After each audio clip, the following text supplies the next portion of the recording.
Voilà, gloire à Dieu. Je pense que c'est bon. Voilà, merci Seigneur. Ça, c'est les inconvénients du direct. Mais enfin, merci à Dieu parce que ça fonctionne. Voilà, je suis heureux donc d'être parmi vous ce soir pour vous apporter la parole du Seigneur. Nous allons voir, pour ceux qui ont la parole de Dieu, dans Josué 24.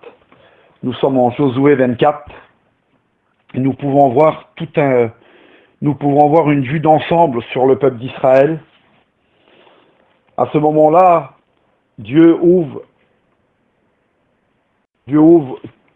leurs yeux sur Dieu ouvre nos yeux sur tout un passage de la parole de Dieu. Tout ce qui arrive à Abraham était voulu de Dieu.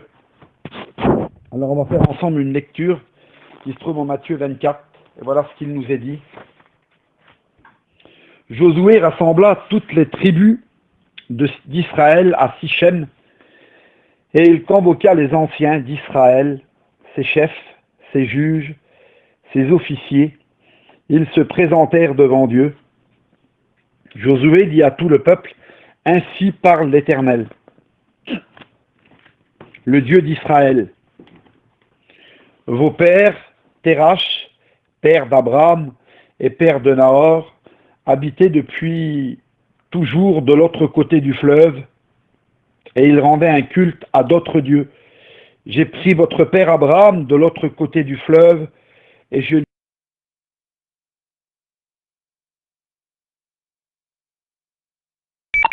Ça a coupé, Coco, continue.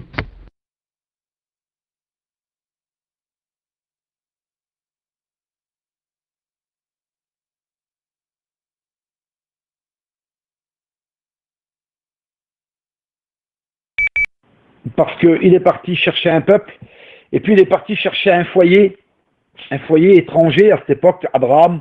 La Bible déclare ça, qu'ils vivaient l'autre côté du fleuve, et ils adoraient des dieux étrangers.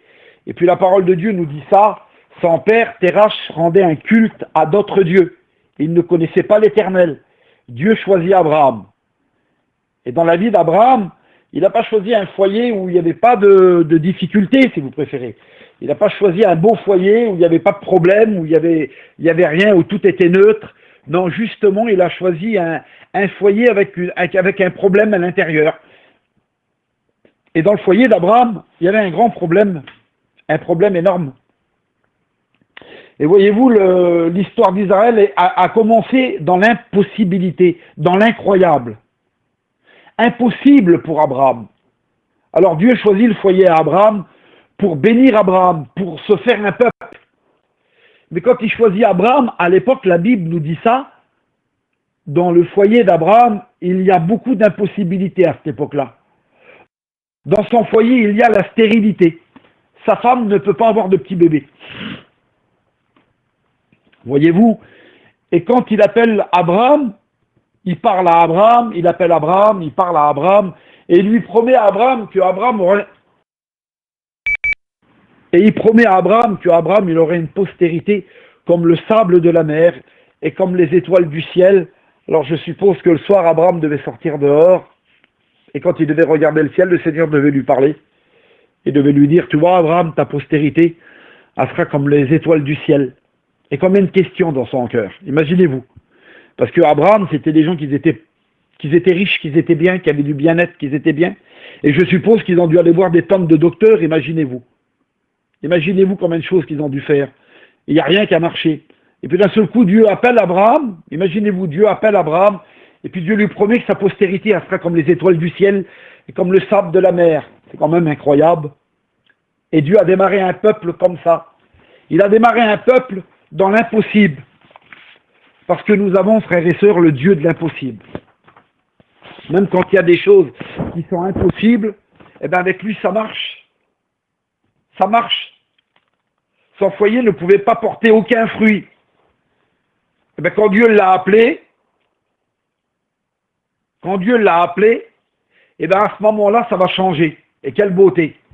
Quand Dieu nous choisit, et quand Dieu nous choisit, quand Dieu met sur nous un plan, quand il y a un plan, parce que l'Éternel, c'est celui qui fait des plans, frères et sœurs, c'est le divin architecte, Et puis même quand on arrive, nous, on est tout cabossé, si vous préférez, du monde. Parce que dans le monde, il n'y a pas de bénédiction. La bénédiction, elle se trouve dans l'éternel. Dans le monde, il n'y a pas de multiplication de bénédiction. Dans le monde, on ne porte pas de fruits. Voilà pourquoi le foyer Abraham, quand il sort de l'autre côté du fleuve, c'est un foyer qui est stérile, c'est un foyer qui ne porte pas, voyez-vous. Et quand on n'est pas en Dieu, nos vies ne portent pas, si vous préférez. Parce qu'il n'y a pas la bénédiction au rendez-vous. La bénédiction, elle est là quand il y a la main de l'Éternel. Et la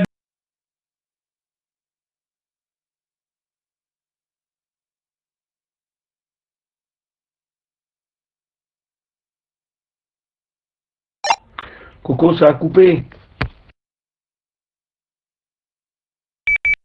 Quand Dieu appelle Abraham, il lui fait parcourir tout le pays de Canaan. Mais combien d'impossibilités dans la vie d'Abraham? C'était impossible pour lui. La multiplication n'était pas au rendez-vous. Et j'aimerais vous dire que sans Dieu, la multiplication n'est pas là. La bénédiction, elle n'est pas là. Les 5 pains et les poissons ne vont pas se transformer pour 5000 hommes, sans compter les femmes et les enfants. Il n'y aura pas de bénédiction si Dieu n'est pas à la base. Comprenez bien. Même si tout est au rendez-vous, si Dieu n'est pas là, il n'y a pas de bénédiction. Il n'y a pas de multiplication, il n'y a rien qui change. L'eau ne se change pas en vin. Les malades ne sont pas guéris. Voyez-vous, il n'y a rien qui change, tout est pareil. Le péché n'est pas guéri, le péché n'est pas lavé, le pécheur n'est pas délivré, les chaînes ne peuvent pas tomber. La semence du diable est là, elle est dans nos vies, elle nous fait énormément mal. Et quand Dieu choisit Abraham, Abraham est comme ça. Il a choisi l'impossible. Et puis quand Abraham arrive avec sa femme, alors le Seigneur lui fait parcourir, quelle beauté, tout le pays de Canaan. L'air de dire, tu vois Abraham, c'est ici que ta descendance sera plus tard. Et puis souvent Dieu nous fait des signes dans la bénédiction. Vous savez, des fois on s'en attend pas, on est découragé. Dieu nous a promis des choses, Dieu nous a parlé, Dieu nous a promis des choses. Et puis il y a du temps qui se passe, il y a des laps de temps, parce que c'est pas tout de suite, vous savez. Ça marche pas tout le temps, tout de suite. Il y a des temps de Dieu. Il y a des temps où Dieu bénit, il y a des temps où Dieu met en place des choses pour nous. Oui, des choses pour toi, pour ton foyer, pour ta maison, pour tes enfants. Il y a des guérisons qui n'arrivent pas tout de suite, des délivrances qui n'arrivent pas tout de suite. Il faut du temps, il y a le temps de la compréhension. Il y a un temps là qui est imposé, il y a un temps, on est dans l'attente, et on est obligé d'attendre. Et puis Dieu a fait l'impossible pour faire montrer à ceux qu'elle est arrivée après, qu'il est le Dieu de l'impossible. Même dans l'impossible, il peut encore bénir, il peut encore ouvrir les portes, il peut faire tomber les chaînes. Même quand c'est impossible aux hommes, à lui, tout est possible. Alors, la Bible dit ça, il choisit Abraham. Et il met sur Abraham une promesse, une grande promesse.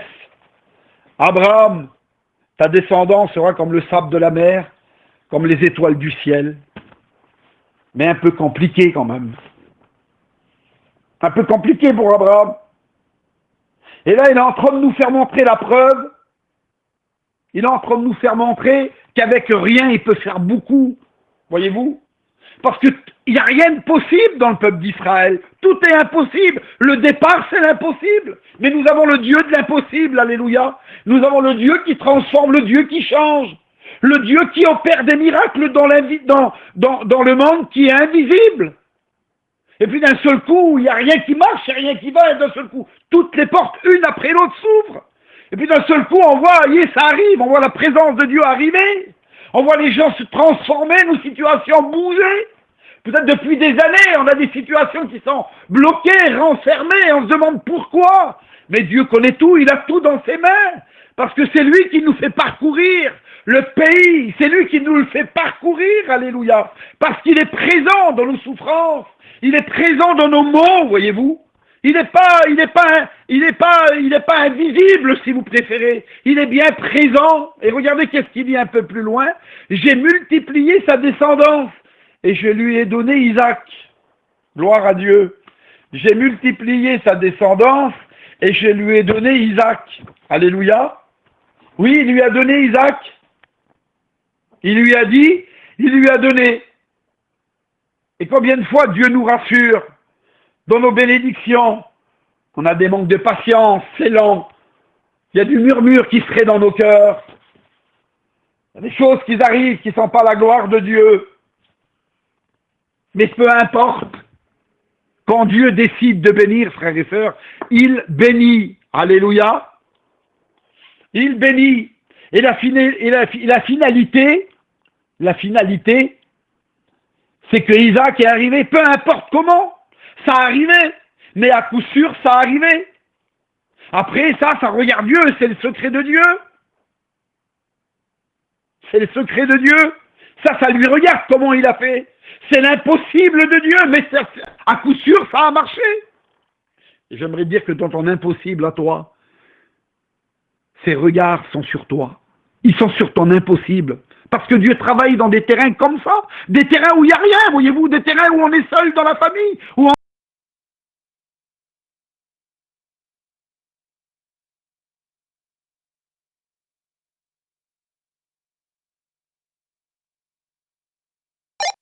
tout est contre nous. Il n'y a rien qui marche.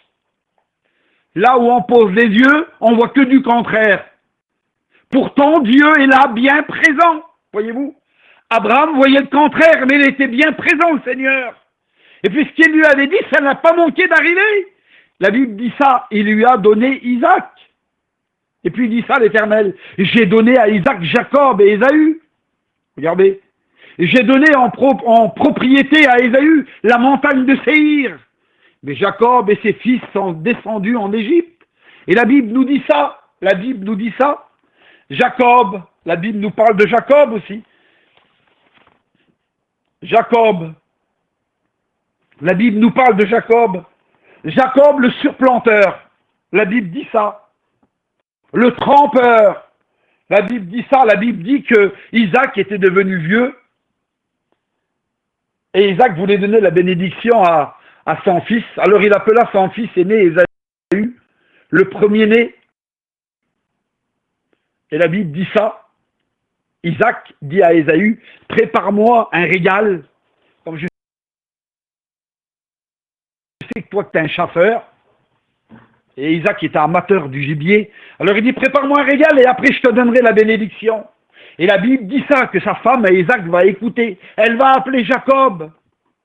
Elle va appeler Jacob. Et puis elle va dire, ce Jacob, vite, dépêche-toi. Dépêche-toi, prépare, on va préparer pour Isaac un régal et il va te donner la bénédiction à toi. Et puis j'aimerais vous dire que Jacob n'est pas d'accord, il dit non. Il va me reconnaître. Et elle a dit non, non, tu vas te déguiser. Tu vas te déguiser. Et puis il va dire, mais bah, au lieu d'attirer la bénédiction, on va attirer la malédiction sur nous. Et sa mère, elle lui dit, non, non, tu vas te déguiser, il n'y aura rien, tu prépareras quelque chose de bon, je te préparerai un bon plat. Et lui et sa mère ont fait un très grand trafic, grave. Ils se sont déguisés. Ils se sont fait passer pour quelqu'un d'autre, pour Ésaü. Et j'aimerais vous dire que le trafic n'est pas bon, frères et sœurs. Derrière n'importe quel trafic, c'est pas bon le trafic. Le trafic, ça attire le trouble, ça attire la peur, ça attire le conflit, ça attire la division, ça attire tout ce genre de choses-là. Et puis la Bible dit ça, qu'ils vont préparer un plat, la mère va préparer un plat, et elle va déguiser le fils. Elle va mettre le manteau de son frère sur lui, il va s'approcher du père, et le père ne manque pas, le père est aveugle, la Bible dit. Au départ, il va s'en douter, il va un peu, mais après, pour finir, non. Ben, il dit, oui, c'est toi, alors je te donne la bénédiction. Alors la Bible dit ça, qu'il va lui donner la bénédiction, imaginez-vous. Quel trafic, Dieu Tout-Puissant. La mère a trafiqué avec le fils, pour que le fils obtienne la bénédiction, mais la bénédiction, elle ne s'obtient pas dans le trafic, quelle falche. Le mensonge apporte le trouble. Et la Bible dit ça, Isaac fut horriblement troublé. Et la Bible dit ça, quand Ésaü va revenir, qui va se présenter vers son père, la Bible dit que le père est troublé énormément. Alors la Bible dit ça, le père va lui dire, mais tu es déjà venu tout à l'heure. Et il va dire, non, c'est pas moi. Je suis pas venu, moi. C'est pas moi qui est venu. Et il va s'en apercevoir que son frère l'a trompé. Jacob a trompé son frère. Et la Bible dit ça, comme la mère, elle va voir que le fils est en rage. Il dit, je vais le tuer. Il lève les mains, la Bible dit. Il dit, je vais le tuer. Et puis la mère prend peur, alors elle appelle son fils Jacob, elle dit, pars chez mon frère. Et tu resteras là-bas, et quand ça se calmera, tu reviendras. Et il va partir chez son oncle. Et la Bible déclare qu'il va rester là-bas bloqué pendant 14 ans, rendez-vous compte. Il se fait rouler à son tour par son beau-père et son oncle en même temps. Parce qu'il doit partir au bout de 7 ans. Mais le beau-père lui donne pas la femme qu'il aurait voulu. Il lui donne une autre femme. Voyez-vous comment allait commencer la vie? Et bien ce que lui a fait au père, on est en train de lui faire à son tour. Au lieu de partir avec tous ses biens, il reste bloqué 14 ans. 14 ans, 14 ans de travail pour le beau-père, pour sa femme. Voyez-vous? Il est resté bloqué. Là où il ne voulait pas être bloqué, il est resté bloqué. Alors la Bible dit ça, il est resté bloqué. Il est resté bloqué là, et 14 ans après, il est parti. Et puis la Bible dit ça, les années vont passer, et la Bible dit ça, que Jacob, il va avoir un fils. Et ce fils, ses frères, ils vont le vendre, parce qu'ils sont jaloux. Parce qu'ils sont jaloux.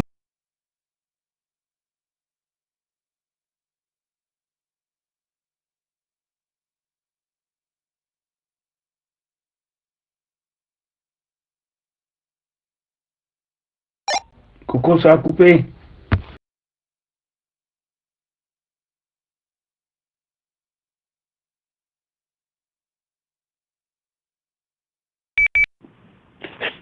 Là où ça se pose, la jalousie, ça brise les os, ça brise le foyer, ça brise l'amitié, ça brise les liens, ça brise même les liens parentaux, voyez-vous, parce qu'on a vu qu'à travers des familles, par rapport à la jalousie, tout a explosé. C'est une carie, la Bible dit, qui est posée dans les os, et quand il y a une carie, frères et sœurs, un os ou une dent, ça fait un trou, eh bien ça casse sa force. La jalousie, elle casse la meilleure amitié. Les frères, l'amour des frères, ça casse. Et la Bible dit qu'ils vont être jaloux sur leur frère, sur Joseph. Lui, Joseph, c'était un jeune homme qui avait reçu quelque chose de Dieu, qui avait reçu un don de Dieu. Et c'était le préféré du père. Et la Bible déclare ça, que les frères vont le prendre et ils vont le vendre à des caravanes, là, des marchands qui passent. Et puis la Bible déclare que là, ils vont dire au père qu'il a été tué par des animaux. Et puis donc le père va pleurer amèrement. Quelle affaire? La Bible dit ça, que les années vont passer. Les années vont passer, et Jacob est là avec tous ses autres enfants. Et puis la Bible va nous dire que à un moment, la famine va arriver, la pénurie va arriver, plus de nourriture en Israël. Jacob va envoyer ses fils en Égypte, aller chercher de la nourriture, aller voir s'il y a de la nourriture. Et quand ils arrivent là-bas, il y a leur frère Joseph qui est là-bas. Il est deuxième sur tout l'Égypte. Rendez-vous compte comment Dieu l'a élevé. La main de Dieu, et quand on a la main de Dieu sur nous, on est élevé, frères et sœurs. Quand on a la faveur de Dieu sur la maison s'élève, la maison se construit. Quand on a la main de Dieu sur nous, la femme, elle bâtit sa maison. La femme sage, elle bâtit sa maison. L'insensé à la renverse de ses propres mains, voyez-vous. Une femme qui est insensée, une femme qui est jalouse, une femme qui est méchante, une femme qui n'obéit pas à la parole de Dieu, elle renverse sa maison. Et la Bible dit ça. Il a la faveur de Dieu. Et quel bonheur, frères et sœurs, quand on a la main de Dieu sur nous. Quelle bénédiction. Alors tout réussit à Joseph. Joseph, il vient le deuxième en Égypte. Rendez-vous compte, juste après le Pharaon. Alors il commande tout l'Égypte. Et quand il voit ses frères arriver, oh lui, Joseph, il typifie Jésus. Quand il voit ses frères arriver, tout est pardonné déjà, tout est oublié. Quand il voit ses frères arriver, il ne peut pas faire autrement, lui, Joseph. Son cœur, il est comme ça. C'est un cœur béni, il pleure, il sanglote, la Bible a dit. Il se tourne pour aller pleurer. Et la Bible dit ça, qu'il va se réconcilier avec ses frères, il va se faire reconnaître. Il va dire, c'est moi, Joseph. Et ses frères vont venir, Et puis il va dire, allez chercher et venez ici. Et la Bible déclare ça, il va leur donner les plus belles terres, vous vous rendez compte, à Goshen. Ceux qui les ont. Mais les années vont passer et la Bible déclare qu'il y a un autre pharaon qui va se lever. Et avec les années, ils vont devenir des esclaves. Et puis la parole de Dieu dit ça, regardez.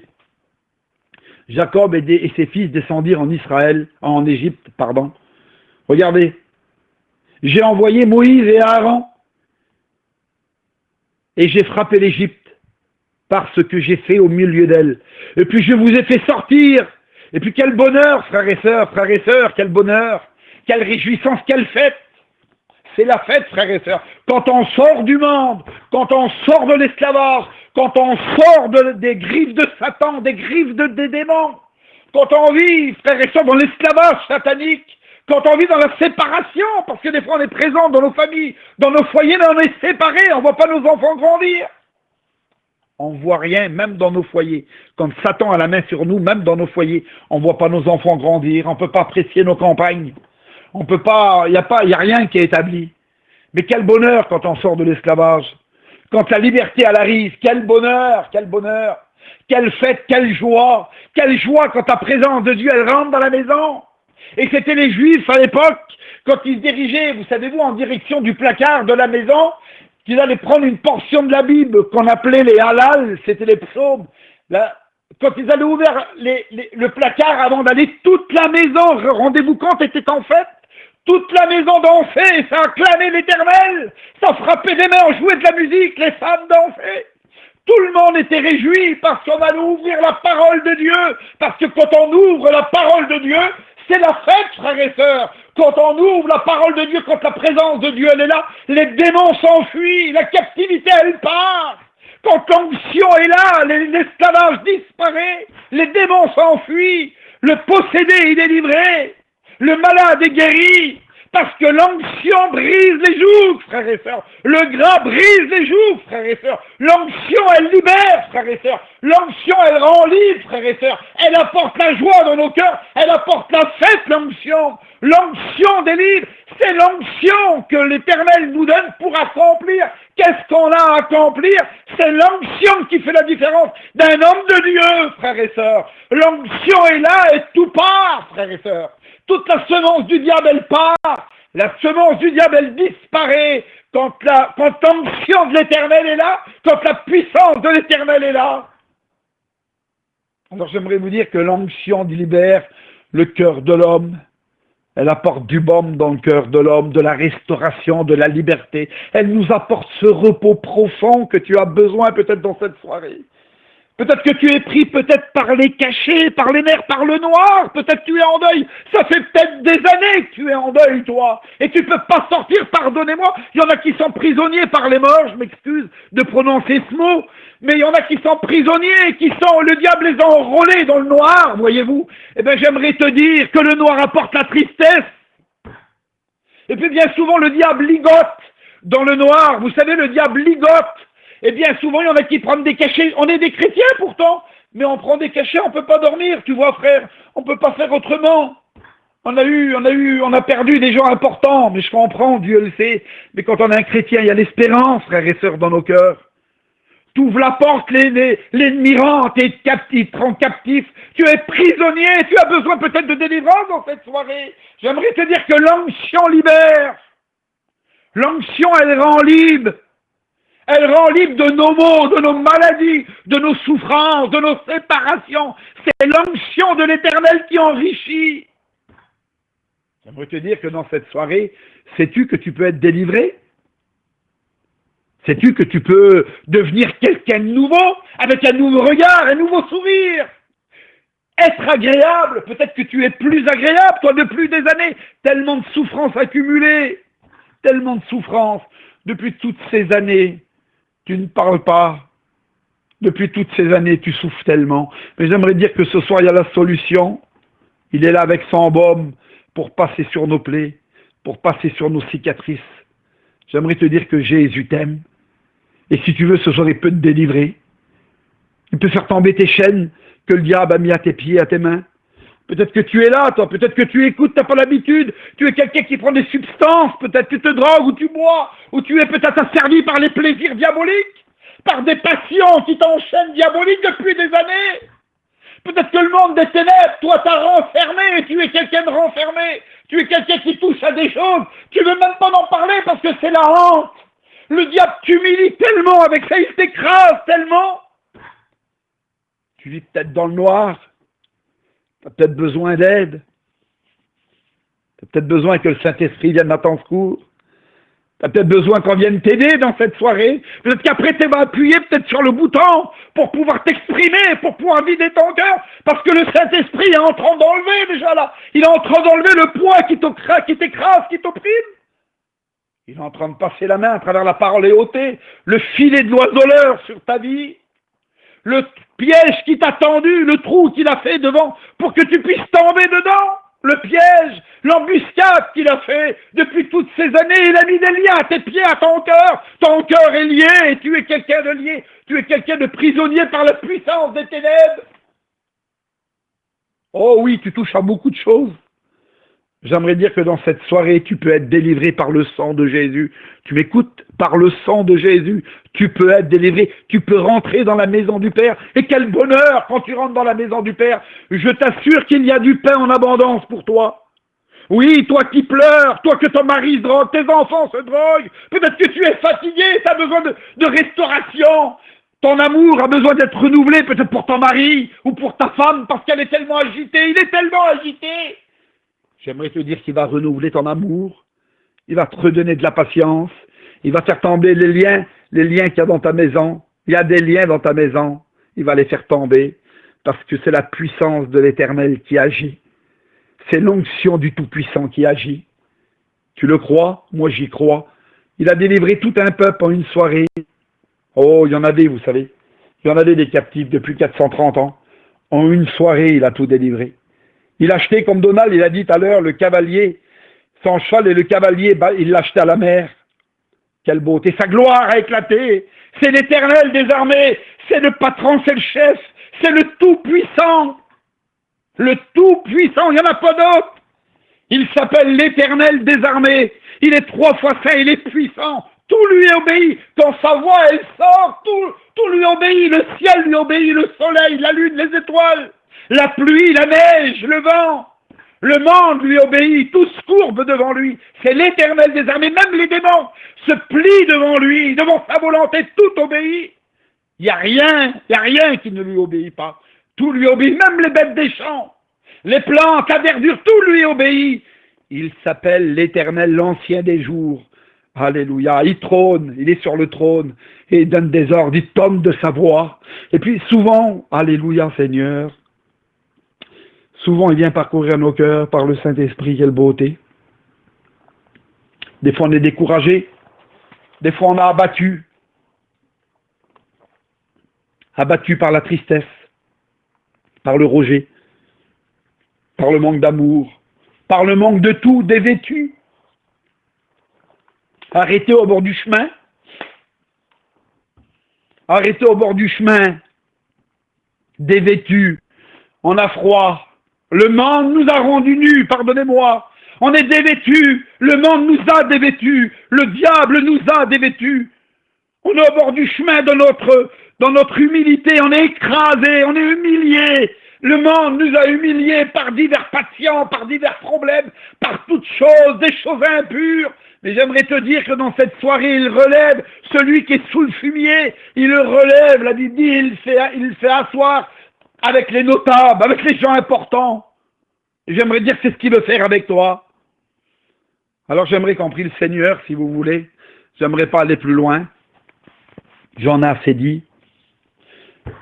Je crois que Dieu est à l'œuvre. J'en suis même sûr. Il est à l'œuvre. Et peut-être que tu t'es reconnu ce soir. Peut-être qu'il y a eu des mots forts, peut-être pour toi. Peut-être dans l'invisible que personne ne connaît. Que toi seul tu connais. Peut-être que tu as demandé à Dieu qu'il te parle ce soir. Peut-être qu'il a dit, parle-moi Seigneur. Peut-être que tu passes par la séparation. Pardonnez-moi, peut-être que tu as perdu un fils.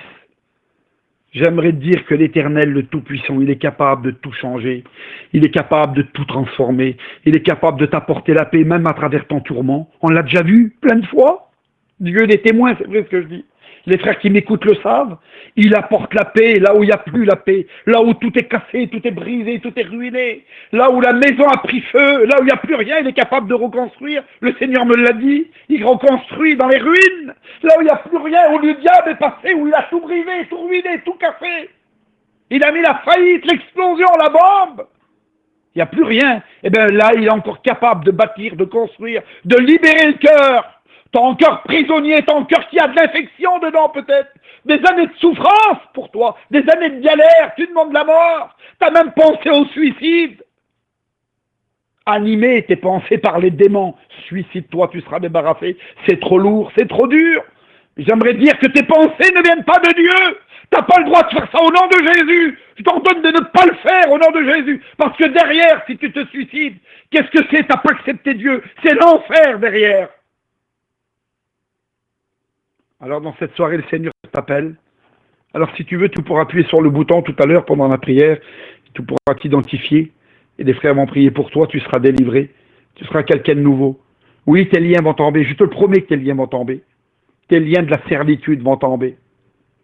Oui, oui, tes liens vont tomber. J'aimerais qu'on prie le Seigneur. J'aimerais qu'on prie le Seigneur avec un frère.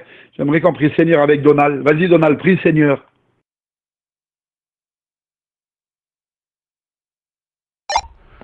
Seigneur, tu es le Dieu de l'impossible. Quand tu dis un mot, tout est transformé, Seigneur. Nous le voyons quand le peuple est arrivé devant l'impossible. Tu as dit, Seigneur, un seul mot, une main tendue vers la mer par ton serviteur Moïse, et la mer s'ouvre. Seigneur, tu connais tous ces problèmes qu'il y a sur ce réseau. Cette parole qui est tellement puissante, Seigneur, qui parcourt les cœurs. La Bible dit qu'elle sonde les cœurs et les reins. La parole de Dieu est une épée à double tranchant et elle vient et elle sépare moelle et jointure. Elle pénètre en profondeur de nos vies, de nos cœurs. Jusque dans la moelle des os, elle pénètre, Seigneur. Elle partage les cœurs, elle partage les pensées, elle partage les sentiments. Elle coupe les liens du diable, elle coupe les atrocités, les méchancetés, les adultères. Elle brise toute ta parole, Seigneur. Parce que par amour, tu es le Dieu qui répare.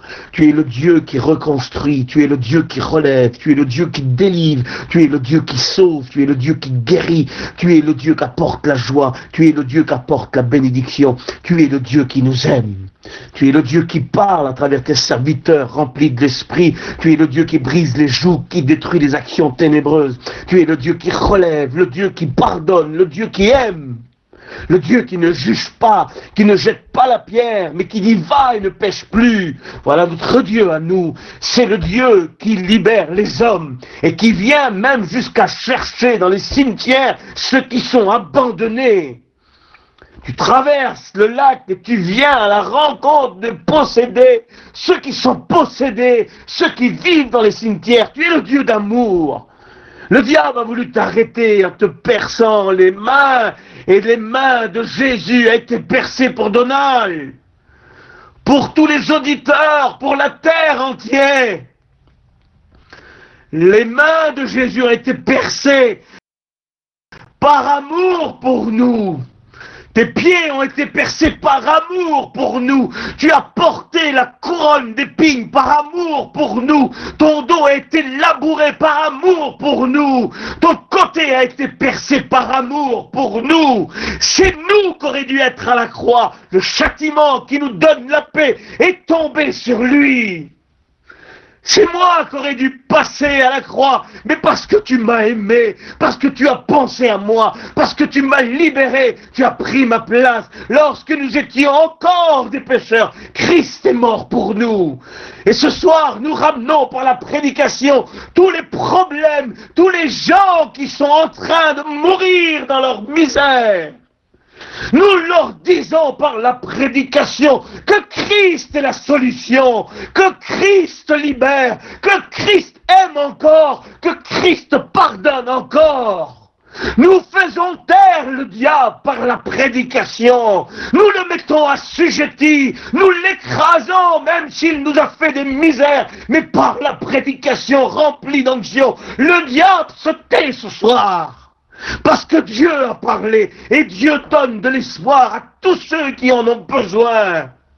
Écoutez, la voix de Dieu vous a parlé ce soir par le serviteur et il vous dit que peu importe là où vous êtes et dans l'état où vous êtes, est-ce que vous prenez ce qui vous a fait souffrir ou causer votre honte, Dieu vous libérera. Ah Jésus, merci, un Dieu rempli d'amour.